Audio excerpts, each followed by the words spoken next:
I love your story, and I love that the fact that your band Thank you. is comprised of,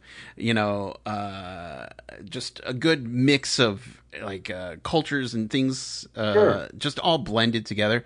How does that inform the music that you guys make? Ah, I mean, it's I don't know. I mean, because we have such we have such scattered Yeah. music. If you ask all three of us what we listen to is already scattered enough, and Mm. then the cultural influences are so subconscious.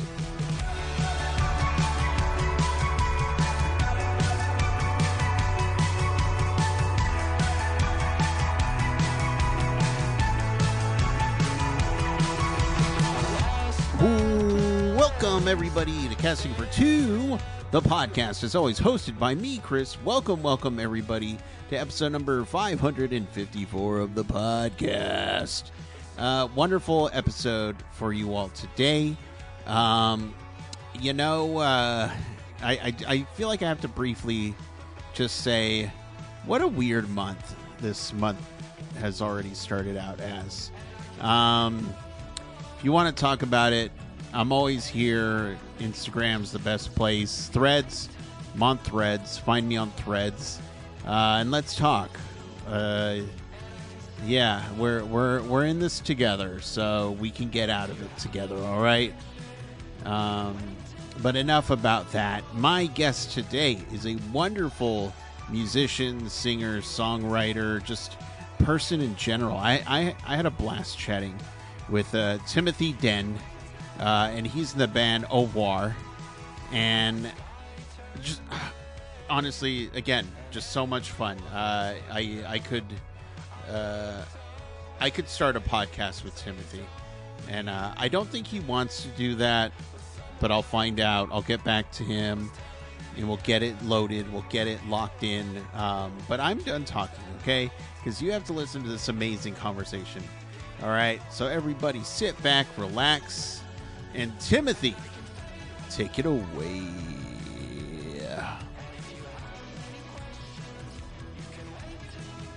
Do you prefer like Timothy, Tim, Tim is fine. Tim? Okay. Do you in your everyday life do you go by Timothy? Well, professionally, I do just because when you call someone and someone says, hey, what's your name? And you go Tim. They go, what, Jim? Ah, Kim? mm-hmm. So it's easier for me to say Timothy the first time so they know what it is, but then I go by Tim.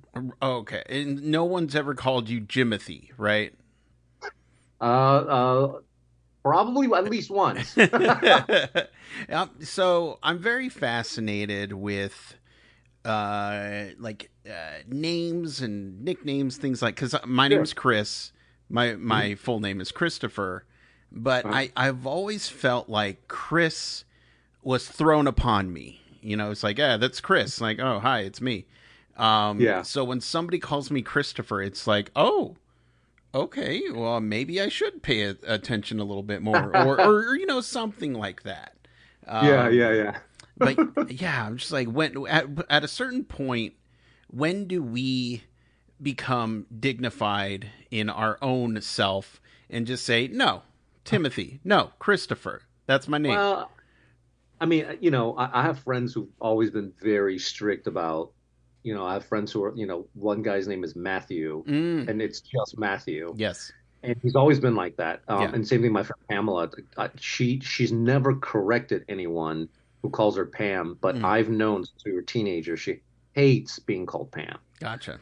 So, yeah, no, that's very kind of you to ask. It is, I usually don't presume anything until I kind of look for the person to refer, I don't know, in their like email or Mm. in their, whatever online presence or something. Sometimes you hear, they will reference themselves and like, okay, you use that as the basis. Right. Yeah, Yeah. yes.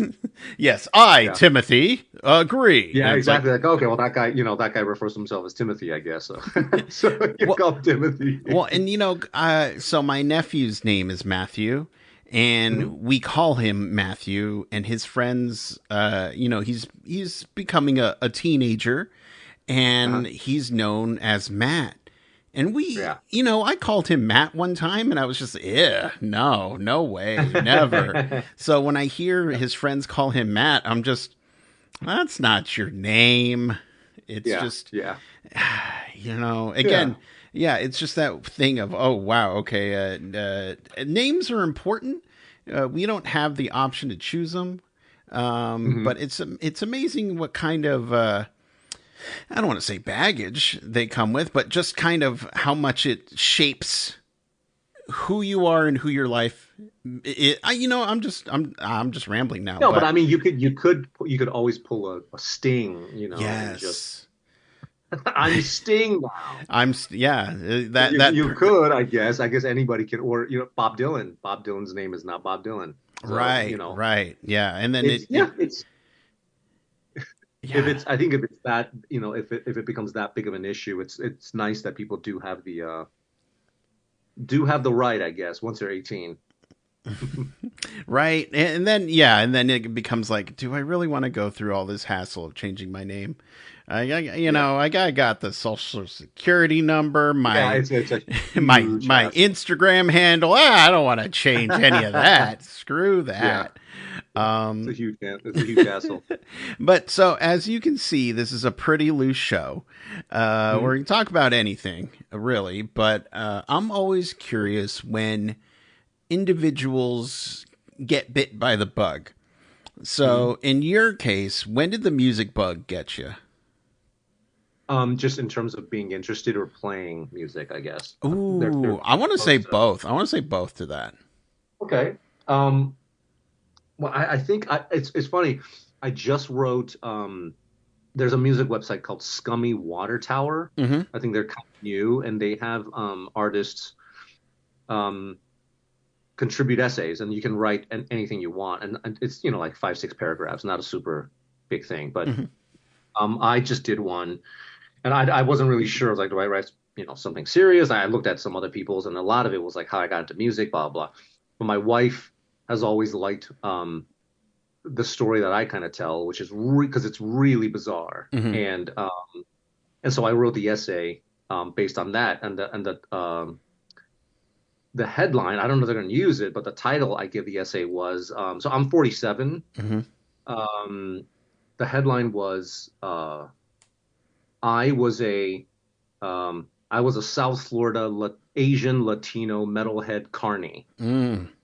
So I moved. I was born in Taiwan. My parents are Taiwanese, but my dad had moved to South America when I was 4. Mm-hmm. So this is 1981, and with the idea that we were going to move to South America once he got established, and then eventually, by the time he was established, I was almost 10, finishing fourth grade, and my parents were no longer together anyway. Mm-hmm. And so, as a compromise, the family moved to Miami so that my sister and I can go back and forth. Mm. And so my mom went to Miami first, and we went to South America first to just live with my dad for a little bit. So by the time we got to Miami, this is in '87.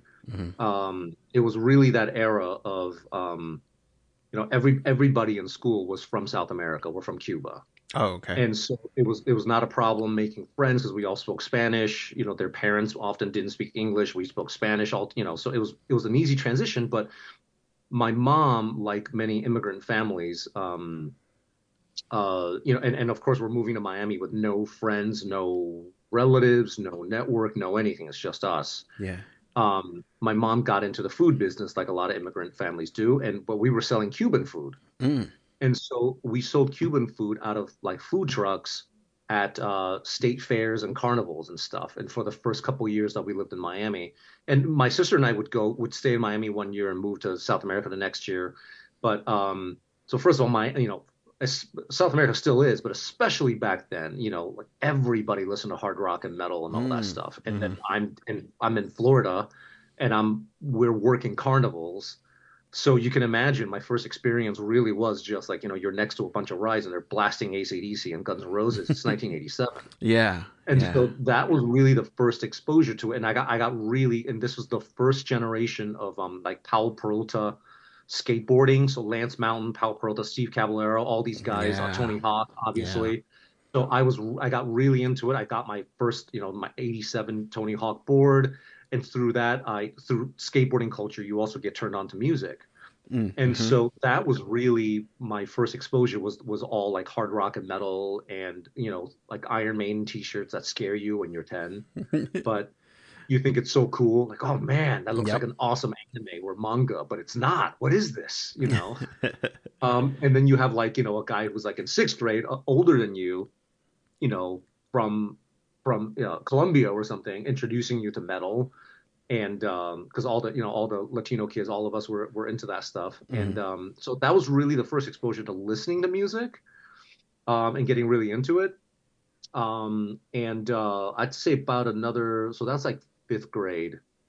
And I'd say by seventh grade, it was pretty much all consuming. Like, okay, that's all I cared about. No more skateboarding, no more video games, no more anything. It's just all I wanted to do was I want to listen to music. I want to find out about the most obscure bands. Yeah.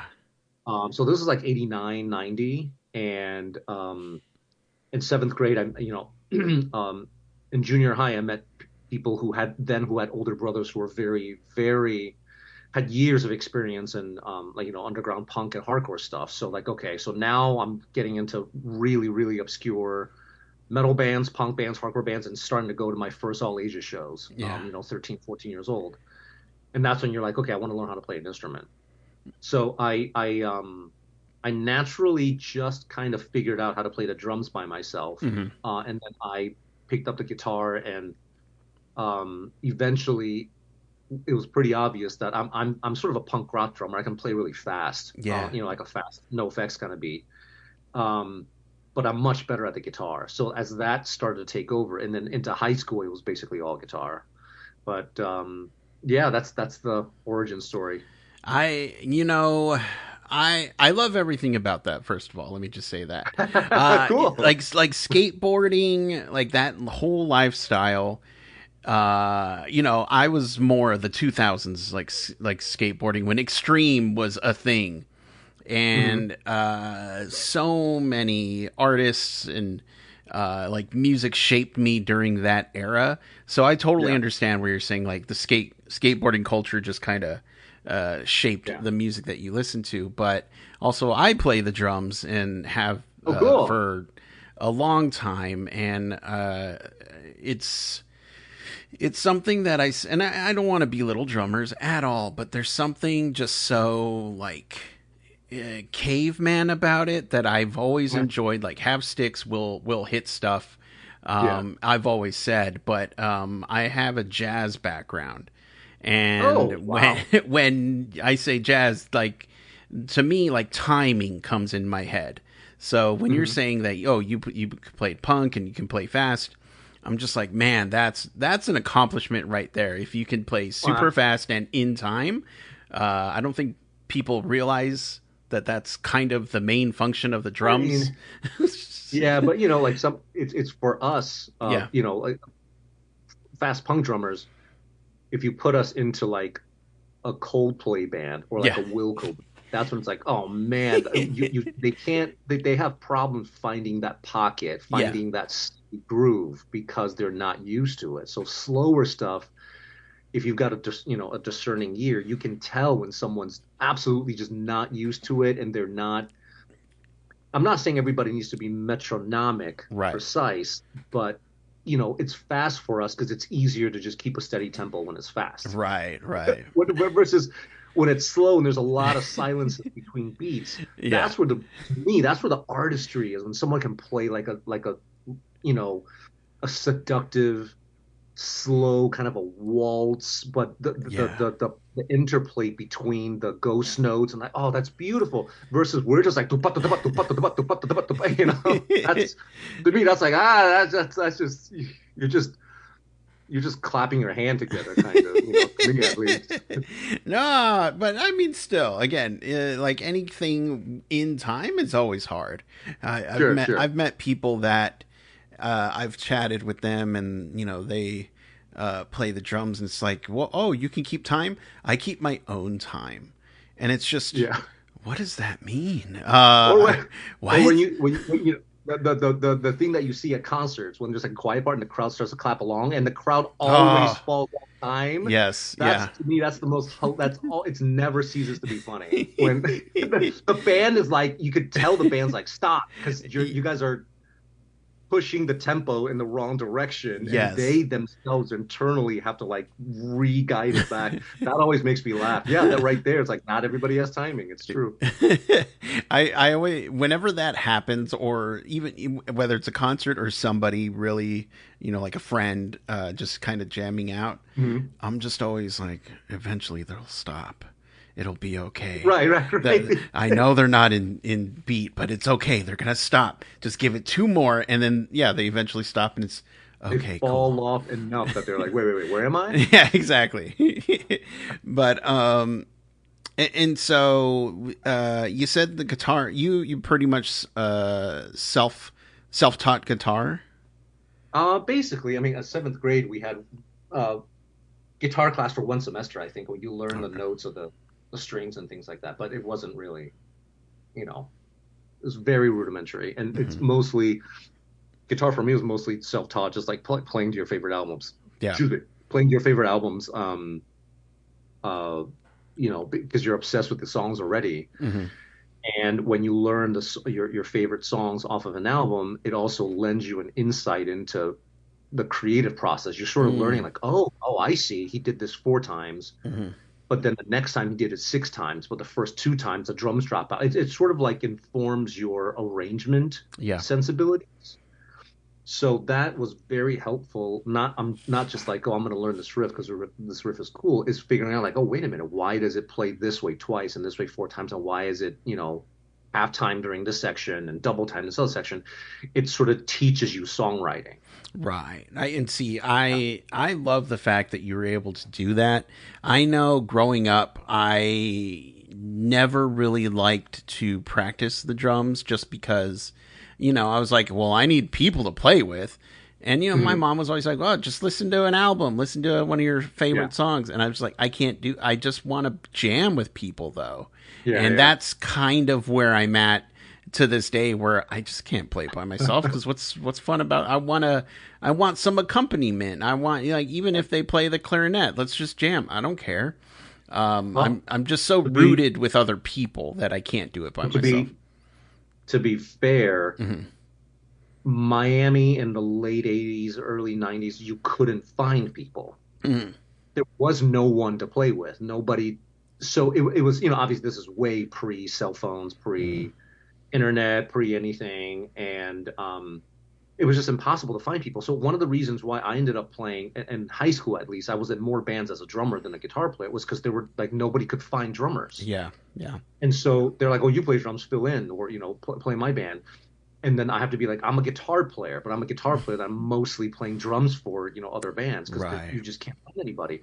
So a lot of it is just necessity. Like, okay, well, I can't even find anybody who likes this type of stuff. Maybe like me and my best friends, and half of my close friends are not musically inclined. They love the music, but they don't know how to play. Yeah. So then what choice do you have really? You know what I mean? Like, okay, well, I guess I'm gonna play along to the albums. Right, right. Well, and Yeah. then you mentioned earlier that you would spend 1 year in Miami and then another in South America. Yeah.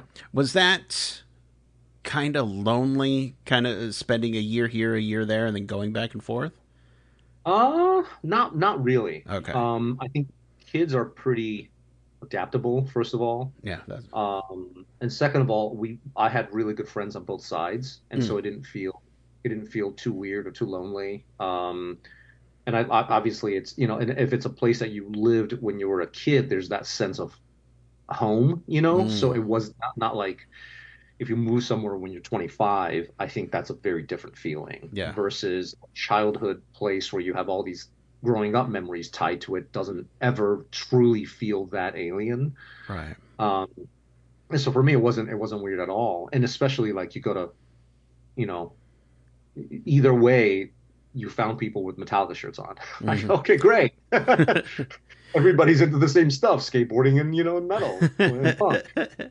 No, Yeah. and yes, and I was just I love you're saying a lot of things that are resonating with me. Let me just say that first of Oh, all, great, awesome. because I moved from like my childhood place when I was about 24 ish, and Oh, it's not the same for me, and I've been dealing with that, but I don't want that's for a whole other podcast. well, But I where are you from? so I'm from Oregon, and now I live in Oh, okay. Texas, so. That's It's that's very different. yeah, yeah. Oh yeah. But anyway, that's Yeah, that's yeah. really. When I graduated Mm, high school, I went from Miami to Boston, and that mm, was also and I lived in Boston for 10 years, and that was a huge culture shock too. yeah. So kind of familiar with, because I had grown up essentially only in places where it was only Latin culture centric. Hmm. Miami is a place where to this day it's made up 75% Latinos, Hmm. and Spanish is spoken first and foremost. And if you speak English, people roll their eyes at you. Hmm. And it's kind of a proud, um, it's kind of like a Miami pride Right. of how you can distinguish. If you're not from Miami and you can't speak Spanish, don't come here and complain about it because this is Miami. You knew what you're getting into. And obviously going from that and then all your friends are from all over the place. Dan, the other guy from in Ohvaur, who is uh, the kind of producer engineer of the band, he's from Paraguay. Oh, okay. And we met each other when we were 14, and same thing. His family fled political persecution to be here, Hmm. and like in class, it's like, oh, that guy's Peru, and some of my best friends still, like Colombian, Peruvian, Venezuelan, like, oh, that his family left because of FARC, his family left because of Escobar, that Hmm. guy's family left because of the Shining Path, so like everyone is kind of in the same boat, but everybody has different customs and accents, even if you all speak Spanish. So it was this really cool. You felt like you had a cultural base. And then you go to Right. Boston, it's like, oh, it's totally different. You couldn't even find decent Latin food in Boston at that time. Right. Right. And because I am of Mexican descent, Mhm. and my parents are from Texas, so. Oh, But okay. it was just kind of that thing of we growing up in Oregon. I never had this sense of I'm Mexican. It was just like, hey, Yeah, hey, I'm one of the people. I'm one of the guys. They're right, hanging out. I'm a kid. right. It doesn't you don't think about that stuff. Yeah, And of then course. you move over here and it's very much like you're not Mexican enough. And I went, Right.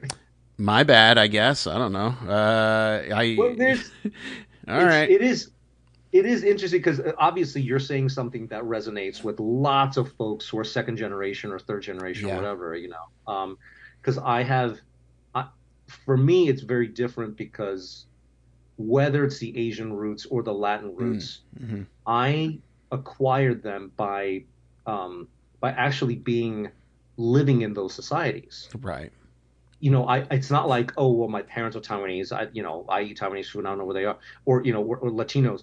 I went to school in these places. Hmm. As an adult, I worked in Peru for a couple of years, where my family still is.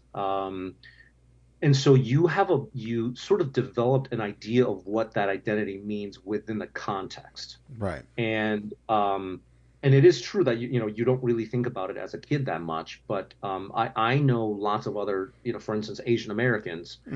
and it's that same story. Like they're born here, they grow up with like everybody else, and people make fun of them for the things they eat or the way they look, and they develop a complex of being like, why am I different? I don't want to be different, Right. and you get resentful toward your parents, whatever it is.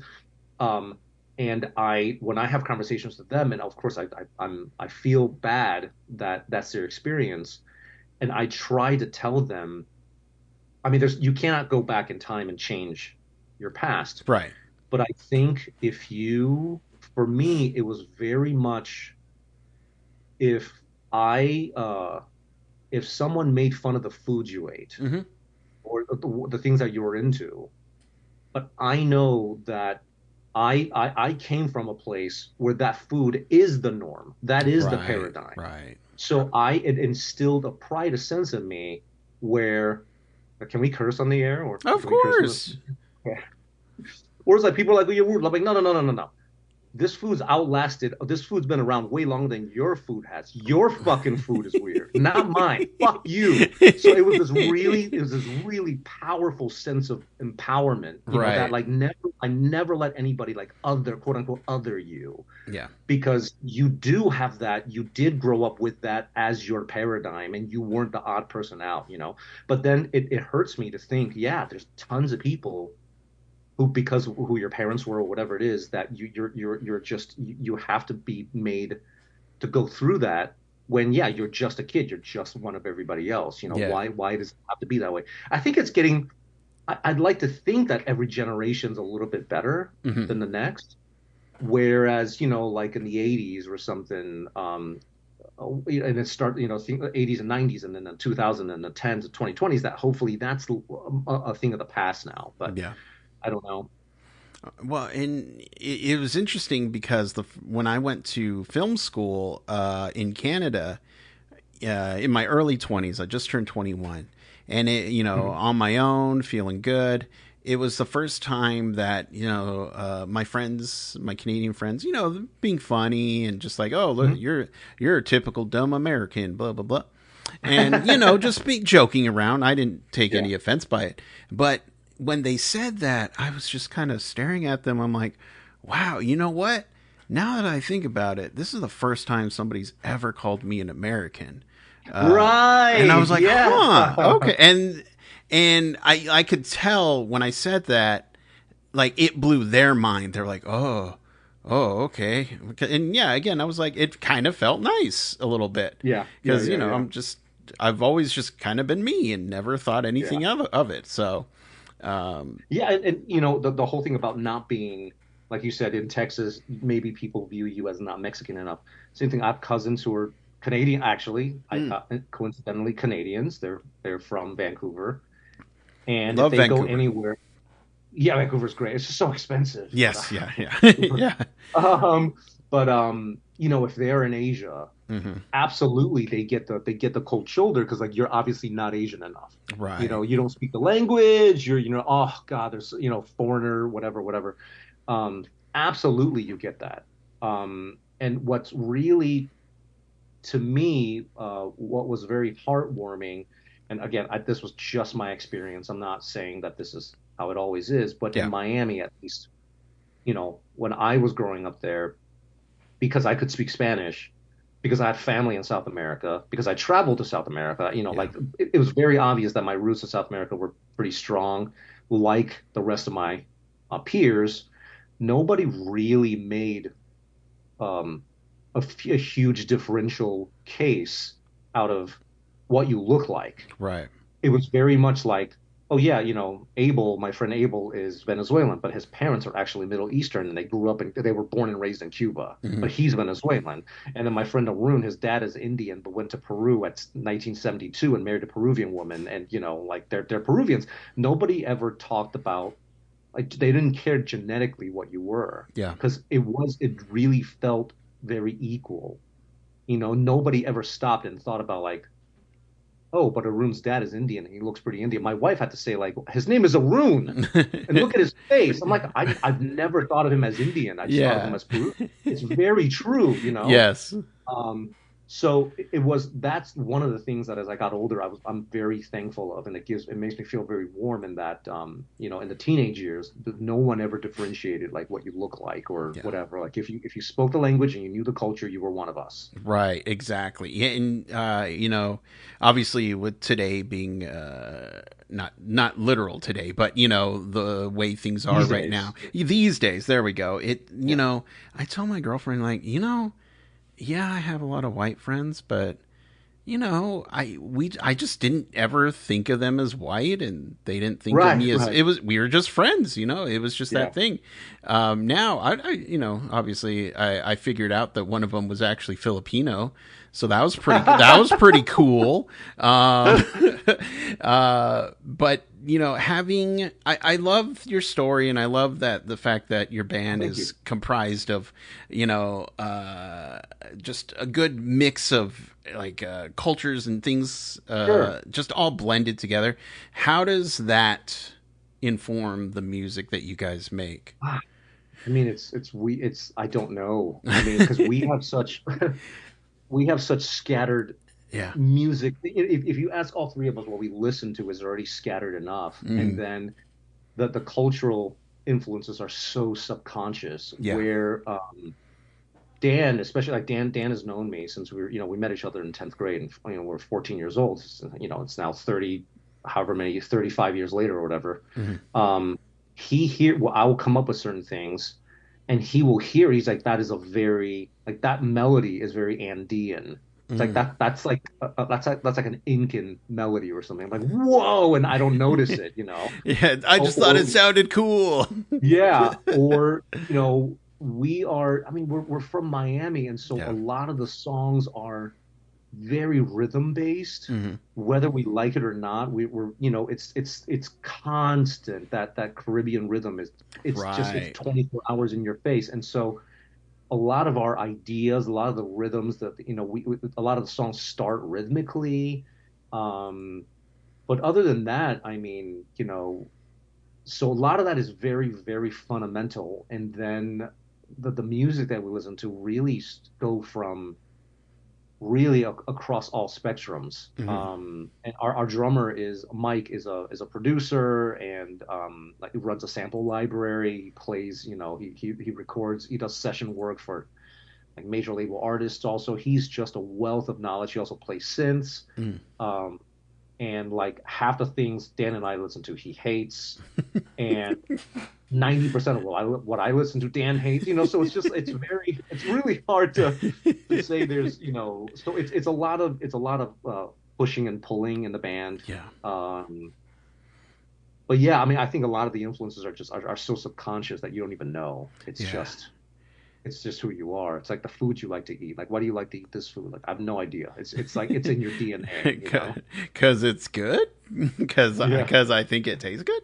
yeah. Well, and so going with that, was there a song on the album that, for whatever reason, just kind of took a little bit extra time to come up with? Either the lyrics or the music wasn't working. Was Yeah. there a song? Definitely the first song, Mm. Intertwined, the title.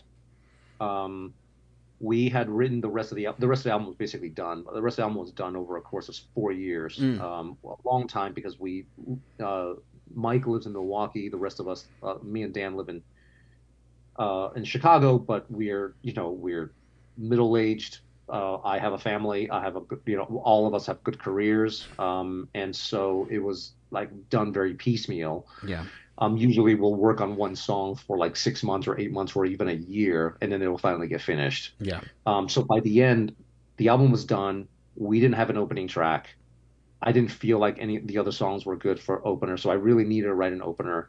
Um, and that alone just so that song took a whole year. It's just Mm. me playing with the song, playing with the arrangements, playing with the different styles, like a dozen different times, demoing it, re-demoing it, sending it to Matt, our producer, and him ripping it apart. And then finally, when we have some sort of a structure, I give it a Mike, and then Mike is trying a million different, drum patterns on it. So I would say the opening song definitely took the longest. Mm. And then there's another song. I think it's song 8. Mm. It's called "Time Will Not Remember Us." That song is pretty straightforward, but Mike had a really tough time because Mike did not just want to play a regular straightforward beat on it. Mm. It took him, and he was not very inspired by it. I think he claims that there are 200 takes of him trying 200 beats on this very straightforward song. Yeah.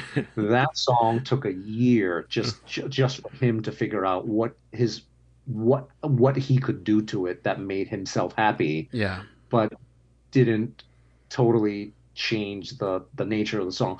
So yeah, and those two were the last ones for the album. Time Will Not Remember Us and Intertwined. So they definitely took the longest. And it's a lot of different pulling opinions pulling in different directions. Gotcha. Well, I mean, it's great that I know you mentioned, families, careers, all that good stuff, but Mhm. it's nice that you gave him enough time to come up with something that he is happy with versus, playing something that's just meh. Yeah, That's, because because ultimately we're not on a deadline. Right. We're not 20-year-olds. We're like, oh, we got to get this album out so we can hit the road and we can, like Mike's been in tons of touring bands. I was in touring bands in my 20s. We've all done the grind. We've done the CMJs and the South Bys and the press junkets and the, booking, blah, blah, blah. We had already done that pre social media though, Yeah. at least for me. And a lot of that was just you're trying to capitalize on momentum because you're trying to make this a career. You're trying to make the band like the overall main thing in your life. And it's not that way for us right now. So it's more just, hey, this has got to be as good as it can be. And I don't care how long it takes. So until we realize it's as good as it can be, it can take 10 years. I don't care. We're not in a hurry. We're not trying to impress anybody. We're not trying to become famous or well known or anything. We're trying to make something that, it's amazing enough that this exists now that we could take the time out to make it, and we have no monetary or time restrictions. So this has got to be the best thing we've ever done. Mm-hmm. And we have no idea if anything is to come after this. Like it depends on life. Yeah. Yeah. Because we all have lives to live. More to life than being in a band. So so I was never ever going to tell him, no, turn something in, because why? What's the point? Right. What's the rush? There's no rush. Exactly. No, I love that. And so you mentioned Chicago. I did a stint in Glendale Heights for a bit. Okay. What are you in Chicago, or outside of Chicago? No, we're in the city. Both Ken and I. Okay. That was and I have a friend who also lives in Wisconsin. Okay. So yeah, a lot of parables here, and I love the fact that you lived your life, you did everything, and then now you're talking to some guy with a podcast, and the similarities are there. And thank you, of course, for chatting with me. It's really cool of you. Of course, no, I mean, look, I listened to the album and I really enjoyed it, and when that happened, I don't want to sound like I have an ego or anything like that. I've done this podcast for like 10 years plus. Mm-hmm. So I have the luxury to be like, no, I like what they're doing. No, thank you, though. Sure. But when I hear something, I'm like, absolutely, I want to hear more about this. And I'm also just a very curious person, and hopefully, by chatting with people, I hope to take some of their talent and then use it for my own benefit. So really, I'm trying to, scoop up some of your talent and then just kind of be able to, well, thank you, first of all, but also that, again, some resonance here, because I stated in the bio, I mean, I was how I quote unquote survived, made money, whatever, in my 20s was I was the assistant editor for a music magazine. And then I ran a music website. So I've basically been doing, my friend and I started a zine back in like 1993. So I was from 93 to about 2008. I reviewed music and interviewed people, quote unquote, for a living. And that's exactly it. I got to talk to all of my heroes. And a lot of it is just you're learning from them, and half the time I'm like, how do you guys not go broke on the road? Please. This is for the interview. Definitely not for myself. Many people want to know, not me. Asking for a friend. Not Tim. I'm asking you, where do you get gas that cheap? How do you route a tour when you only got? And they're like, these are very specific questions. Like, sure. No, but I totally get it, man, and that's why I wanted to say thank you, because I know people in the press, especially. I can't imagine what it's like now. I've been out of the music business for 15 years. You guys must get inundated with options, and so when somebody says, oh, this person wants to talk to you, it makes me feel extra special, because I know how much info you guys are getting, So it's very much appreciated. I mean, as somebody who just kind of lucked into something like this, I'm always just appreciative that people send me music. Because that's I'm still just like this guy who, I grew up before, like Napster and all that. So the fact that I'm getting music for free, Yeah. Okay, yeah. I'll have a listen to it. And again, I've been I'm just very fortunate to be doing this and be able to Yeah, talk to you. super So cool. yeah, and Super so cool. for the people at home who'd like to keep up with everything that you're doing online, pick up the album, Mhm. and all that good stuff, where can they do it? The best way is Bandcamp. So the Mm-hmm. new album will be out on Bandcamp on October 18th. And obviously, there'll be a link in Bandcamp to our other stuff. We are again we're grumpy old men, so we're not super social media savvy, nor do we want to be. But the social media stuff is linked through the Bandcamp page. But the Bandcamp page is where we're sort of directing everybody to because we think Bandcamp is a very cool organization. And yeah, and that's where the album will be. Perfect, perfect. Well, Tim, thank you so much for chatting with me. Anytime you want to come back, just say the word. All right. Awesome. Thank you so much, Christopher. Thank you. Yes. Yeah, Uh, I'm gonna cover my bases and say both. Perfect, perfect. But I'll let you go. You have a wonderful rest of your day and keep staying safe and Thanks. healthy. All right. Thanks. You too. Thank you. Bye bye. Bye bye.